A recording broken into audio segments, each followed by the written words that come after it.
फर्रुखाबाद में cold storage में ammonia gas के रिसाव से हड़कंप मच गया। फौरन ही इस घटना की जानकारी दमकल विभाग को दी गई। मौके पर पहुंचे दमकल कर्मियों ने अमोनिया के रिसाव पर काबू पाया। इसके बाद लोगों ने राहत की सांस ली है, नहीं तो कोई बड़ा हादसा हो सकता था। हालांकि इस दौरान मोहम्मदाबाद के शुभमंगलम कोल्ड स्टोरेज में न तो अमोनिया गैस से बचाव के लिए इंतजाम थे, न ही कोल्ड स्टोरेज के पास फायर की एनओसी थी। तो रिसाव रुकने से बड़ा हादसा वहां पर टला है। बड़ी खबर यहां पर हम आपको बता रहे हैं।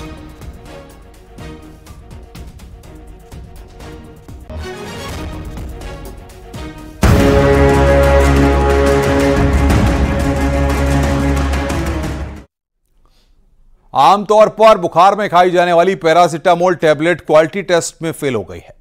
खबर है कि केंद्रीय औषधि मानक नियंत्रण संगठन यानी CDSCO ने 53 दवाओं को क्वालिटी टेस्ट में फेल कर दिया है।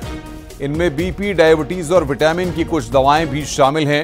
CDSCO ने दवा फेल की है। उनमें दर्द दूर करने वाली दवा डिक्लोफेनेक, बुखार उतारने वाली दवा पैरासिटामोल और कुछ विटामिन की दवाएं भी हैं। ये दवाएं देश की कई बड़ी फार्मास्यूटिकल्स कंपनियां बनाती हैं।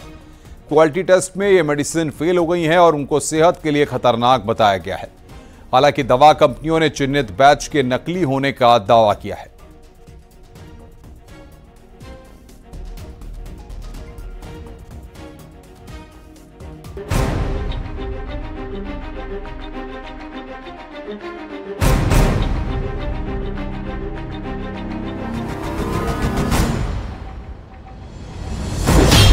क्या दवाओं के नाम पर जहर बेचा जा रहा है? क्या जीवन रक्षक दवाएं मौत की वजह बन सकती हैं? क्या मुनाफाखोरी में आपकी सेहत के साथ खिलवाड़ हुआ है?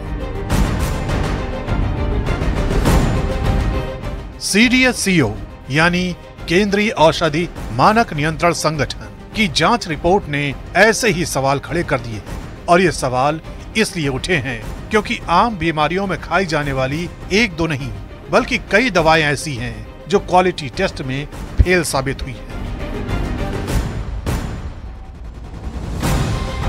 यानी जिन दवाओं को आप कई बार बिना डॉक्टर की सलाह के ले लेते हैं, वो आपकी जान के दुश्मन साबित हो सकती हैं। Central drugs standard control organisation यानी CDSCO की जांच रिपोर्ट में कुल 53 दवाएं ऐसी हैं जो क्वालिटी टेस्ट में फेल साबित हुई हैं। इन दवाओं में आमतौर पर बुखार में ली जाने वाली पैरासिटामोल जैसी दवाएं भी शामिल हैं।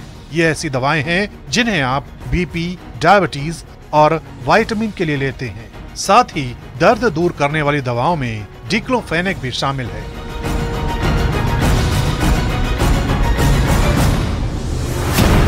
चौंकाने वाली बात यह है कि इन दवाओं को देश की नामी गिरामी फार्मास्यूटिकल्स कंपनियां बनाती हैं और अब इन सभी दवाओं को सेहत के लिए खतरनाक बताया गया है। जिन दवाओं को टेस्ट में परखा गया है उनमें paracetamol 500 mg, glimepiride, Telma H 40 mg, Pan D, Clavam 625, Cepodem XP50 dry suspension और डेफकार्ड 6 जैसी दवाओं को मानक के मुताबिक नहीं पाया गया है। यानी इन दवाओं का सेवन घातक बीमारियों को न्योता दे सकता है। हालांकि दवा कंपनियों का दावा है कि चिन्हित बैच की दवाएं नकली हैं। यही वजह है कि बड़े स्तर पर इन दवाओं की जांच शुरू कर दी गई है और ये भी पता लगाया जा रहा है कि क्या वाकई में इन दवाओं की नकल के नाम पर नकली दवाओं को बाजार में उतारा गया है, क्योंकि सवाल सीधे सीधे लोगों की सेहत से जुड़ा है।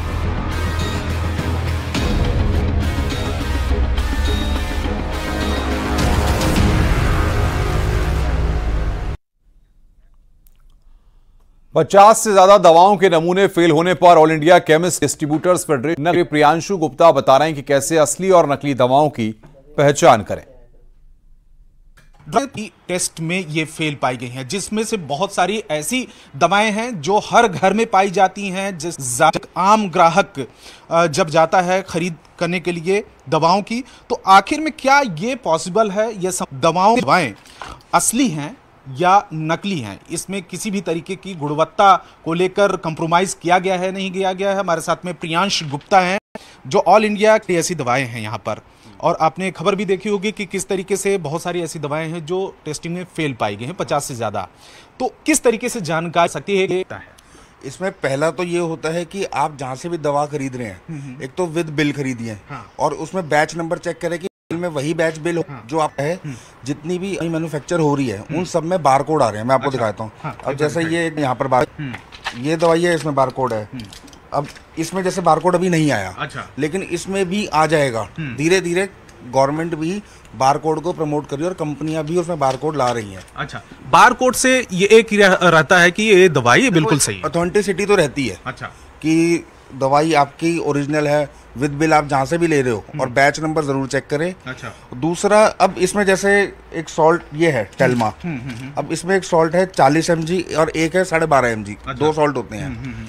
अब इसकी जो गुणवत्ता है, जैसे जहाँ भी लैब में होती है, अगर इसमें 40 लिखा है तो वो 39 भी नहीं होना चाहिए। अच्छा। अगर वो 39 भी होगा तो उसको जो वहाँ से भी चेक होती है वो वहाँ पर उसको अनफिट कर देंगे। अच्छा। तो इसका मतलब 40 का मतलब 40 होना चाहिए, ना 39 होना चाहिए, ना 41। ये एक तरीके से जो बारकोड होता है हर दवा पे। लेकिन सबसे बड़ी बात यह है कि अभी देश में बारकोड हर दवा पर नहीं आ रही। कितनी फीसदी दवाओं पे अभी बारकोड है? 20 से 25%। अच्छा, 20 से 25% दवाइयों पे बारकोड है अभी। अच्छा, और दूसरा एक तो बारकोड देखने जरूरी है, और दूसरा ये कि बिलिंग क्या चक्कर? आप जो बिल लें वो एक तो बैच वाइज बिलिंग लें। आप कहीं से भी दवाई खरीद रहे हैं, उसमें चेक करें कि जो आप दवा खरीद रहे हैं वही बैच आपके बिल पे बना है या नहीं बना। तो बिलिंग और बारकोड दो सबसे बड़ा चीज है कि इसमें इसका इस्तेमाल हो, और उसके जरिए आप बैच नंबर भी उसमें चेक कर सकते हैं ऑनलाइन जाकर। कैमरामैन निजाम के साथ रवि सिंह, दिल्ली, न्यूज़ 18 इंडिया।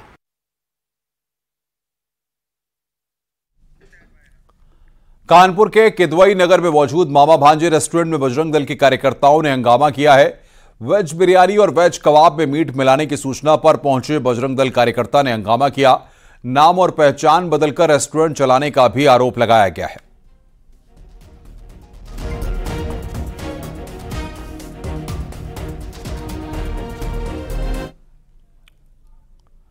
अमरोहा से खबर है, जहां पर गंगा एक्सप्रेस वे हाईवे पर स्टंट करते युवक का वीडियो वायरल हुआ।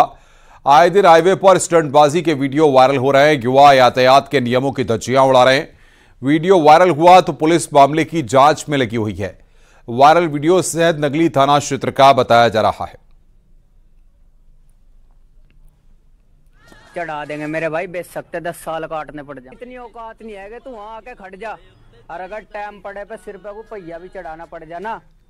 इनके मुंह में कोई डालो।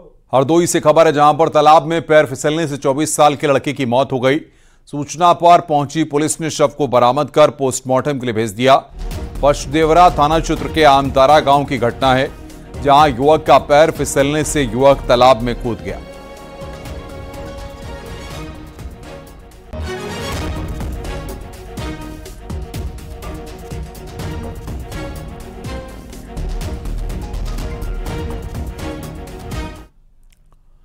कानपुर के ग्रीन पार्क मैदान में 27 सितंबर से शुरू हो रहे टेस्ट मैच को लेकर प्रशासन ने तैयारियां पूरी कर ली हैं। उत्तर प्रदेश क्रिकेट एसोसिएशन ने भी मैदान को दुल्हन की तरह सजाया है। टीम इंडिया और बांग्लादेश की टीम मैदान में प्रैक्टिस भी कर रही है। मैच को लेकर प्रशासन पूरी तरह से सतर्क है। कानपुर के अलावा आसपास के जिलों में भी police team internet cafe, online सट्टेबाजों पर नजर रख रही है। 100 से ज्यादा पुलिसकर्मी ऐसे लोगों पर नजर रख रहे हैं।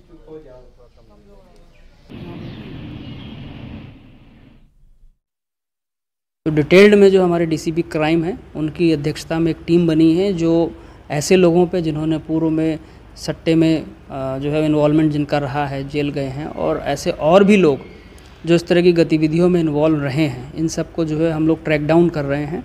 हमारा जो नेटवर्क है वो बहुत ही जो है वो इसमें काम कर रहा है अच्छे से, और इस तरह की जो भी शिकायत आएगी, अगर कोई जो है वो जनता का व्यक्ति भी हम लोगों को शिकायत देता है तो हम उस पर कार्रवाई करेंगे। एक बार फिर से भारत और बांग्लादेश के बीच 27 तारीख से मैच होना है, जिसको लेकर प्रशासन ने अपनी कमर कस ली है। क्राइम ब्रांच, LIO और 200 से ज़्यादा पुलिसकर्मियों को इसमें लगाया गया है, और होटल्स, रेस्टोरेंट्स, यहाँ तक कि इंटरनेट कैफे पर अब पुलिस की पैनी नज़र बनी रहेगी, और अब पुलिस पुराने अपराधी और पुराने सटोरियों की कुंडली भी खंगालने में लगी है। वीडियो जर्नलिस्ट आशीष पांडे के साथ अमित गंजू, न्यूज़ 18 कानपुर। जनवरी 2025 में आयोजित होने वाले महाकुंभ को लेकर तमाम तैयारियां जोरों पर चल रही हैं। इसी कड़ी में भारत संचार निगम लिमिटेड यानी बीएसएनएल ने भी अपनी तैयारियां तेज कर दी हैं। बीएसएनएल के मुख्य महाप्रबंधक पूर्वी यूपी सर्किल ने बताया कि श्रद्धालुओं और पर्यटकों को मोबाइल नेटवर्क की कोई समस्या न हो, इसके लिए पर्याप्त संख्या में मोबाइल टावर लगाए जाएंगे। महाकुंभ मेला 25 सेक्टरों में बसाया जा रहा है। हर सेक्टर में 2 BTS टावर लगाए जाएंगे। ये टावर भारत सरकार की महत्वाकांक्षी योजना आत्मनिर्भर भारत के तहत पूर्ण स्वदेशी तकनीक से निर्मित 4G सेवाएं देंगे। महाकुंभ के दौरान मेला क्षेत्र में हाई स्पीड इंटरनेट फैसिलिटी भी मिलेगी। खासतौर पर मकर संक्रांति और मौनी अमावस्या जैसे बड़े स्नान पर्वों पर नेटवर्क जाम की समस्या के लिए हाई कैपेसिटी हैंडलिंग BTS भी लगाए जाएंगे। महाकुंभ में बीएसएनएल के हेल्प डेस्क कर्मचारी भी तैनात रहेंगे। बीएसएनएल के मुख्य महाप्रबंधक पूर्वी यूपी सर्किल ने बताया कि प्रयागराज में कुल 197 मोबाइल टावरों पर 4G की सेवाएं शुरू हो गई हैं, जबकि कुल 371 4G टावर लगाए जाने हैं। वहाँ पे हर सेक्टर में हमको उम्मीद है कि 50 कम से कम वहाँ पे BTS हम लगाएंगे। साथ ही साथ वहाँ जो खास पर्व हैं उसके लिए हमारे पास विशेष व्यवस्था है। हाई कैपेसिटी हैंडलिंग BTS भी हम लोग इन विशेष पर्व जैसे मौनी अमावस्या वगैरह पे है, बसंत पंचमी है या मकर संक्रांति है, यहाँ पे विशेष व्यवस्था रहेगी। साथ ही साथ 100 किलोमीटर से ज़्यादा हम वहाँ पे भारत नेट फाइबर का तंत्र वहाँ पे पूरे सेक्टर्स में वहाँ पे हमारा रहेगा, जिससे कि अगर और रिंग नेटवर्क पे रहेगा कि अगर एक कोई रूट या कोई व्यवधानित होता है तो हमारे दूसरे रूट से वहां पे जा सके। प्रतापगढ़ से खबर है, जहां पर डेंगू के लगातार केस बढ़ रहे हैं। एक हफ्ते में डेंगू के 7 मरीज मिले हैं, जबकि 24 घंटे के 5 नए मरीज सामने। मेडिकल वार्ड में महकमा डेंगू के मरीजों के घर दवा का छिड़काव करने में लगा है। मेडिकल कॉलेज में डेंगू के लिए एक विशेष वार्ड भी बना है, इसमें 5 डेंगू भर्ती हैं।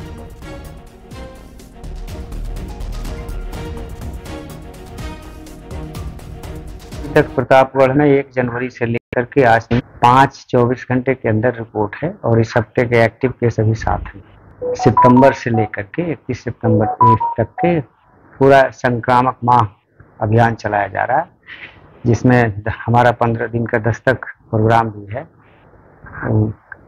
उस दरमियान हमारी आशाएं और आंगनवाड़ी वर्कर जो है वो घर घर दस्तक प्रोग्राम करती हैं। डेंगू से फर्रुखाबाद से खबर है, स्कूल में क्लास 2 के छात्र की मौत। पानी पीने के लिए नल के पास पहुंचा था छात्र। नल की टोटी खोलते ही जमीन किया। ब्लॉक कमालगंज क्षेत्र के बहुरा प्राथमिक स्कूल का यह पूरा मामला है। बड़ी खबर है, स्कूल में 6 साल की मौत हुई है। और बातचीत करने के लिए सूर्या वाजपेयी हमारे साथ फोन लाइन पर जुड़ रहे हैं। सूर्या, क्या ये पूरा मामला है, क्या निकलकर अब तक सामने आया है? एक अंतिम मैं आपको बता दूं, ये पूरा मामला जो है कमाल क्षेत्र के प्राथमिक विद्यालय पर ये 6 क्लास का बच्चा था, जो कि पानी लेने के लिए नल पर गया और नल पर पानी लेने के बाद में अचानक उसी जगह पर ये बेहोश कर गिर गया। आनंद थाना जो स्थानीय जो वहाँ पर बच्चे थे और उसके बाद में जो टीचर थे स्कूल के, उन्होंने परिजनों को इसकी सूचना दी। परिजन और अध्यापक उसको तुरंत जो था CST लेकर गए, लेकिन वहाँ पर CST में डॉक्टरों ने इस बच्चे को मृत घोषित कर दिया। फिलहाल बच्चे के साथ जो भी घटना हुई है, इसको लेके जो है लगातार परिजन जो है पूरी जांच की बात कर रहे हैं और कहीं ना कहीं पोस्टमार्टम के बाद में ही ये स्पष्ट हो पाएगा कि इस बच्चे की मौत का मुख्य कारण क्या था। पुलिस और प्रशासन की तरफ से कोई जानकारियां मिल पाई हैं सूर्या? देखिए, सबसे बड़ी बात है क्योंकि अभी बच्चे की डेथ हुई, अभी मात्र महज 2 से 3 घंटे हुआ है, तो लिहाजा अभी जो है जो डॉक्टर्स हैं उन्होंने इस पूरी को पुष्टि किया है, मृतक होने की पुष्टि की है। लेकिन सबसे बड़ी बात है कि अभी जो है पुलिस को सूचना नहीं दी है परिजनों ने। जब तक पुलिस को सूचना नहीं दी जाएगी तक जो है इस पोस्टमार्टम की प्रक्रिया को आगे नहीं बढ़ाया जाए। लिहाजा जो पारिवारिक लोग हैं वो आपस में डिस्कशन कर रहे हैं कि पोस्टमार्टम कराना है कि नहीं कराना है, क्योंकि बच्चा जो है महज 6 वर्ष का है। बहुत बहुत शुक्रिया सूर्या आपका हमारे साथ जुड़ने के लिए और बातचीत करने के लिए।